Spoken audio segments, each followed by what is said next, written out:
Hi friends, எல்லோரும் எப்படி இருக்கீங்க? நல்லா இருக்கீங்களா? தியாஸ் கிச்சனோட ஃபர்ஸ்ட் வீடியோ, என்னோட பூஜை ரூம் வீடியோ தான் பார்க்க போகிறீங்க. இதான் என்னுடைய பூஜை ரூம்.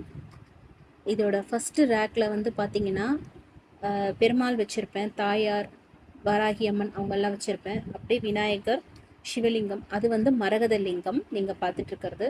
செகண்ட் ரேக்கில் வந்து பார்த்தீங்கன்னா ஃபுல்லாகவே முருகரோட சம்மந்தப்பட்ட படங்கள் தான் இருக்கும். ஏன்னா நான் ஒரு தீவிர முருக பக்தை. ஸோ அதனால முருகரோட படம் தனியாக எல்லாமே இருக்கும். இதில் வள்ளி தேவையானோட முருகர் இருக்காங்க, வேல் இருக்குது. இந்த ரேக் ஃபுல்லாகவே முருகர் படங்கள் தான் இருக்கும். அடுத்து நீங்கள் பார்க்க போகிறது வந்து அம்பாள் இருப்பாங்க. இவங்க என்னுடைய குலதெய்வம் முனீஸ்வரர். இந்த பக்கம் பார்த்தீங்கன்னா குபேரரோட படம் வச்சுருப்பேன். ஸோ வியாழக்கிழமையில் பார்த்தீங்கன்னா நான் குபேர பூஜை பண்ணுவேன். ஸோ அது ஒரு வீடியோ உங்களுக்கு தனியாக போடுறேன். வியாழக்கிழமையில் குபேர பூஜை பண்ணுறது ரொம்ப விஷயம். நெக்ஸ்ட் வீடியோவில் பார்ப்போம் ஃப்ரெண்ட்ஸ். தேங்க்யூ.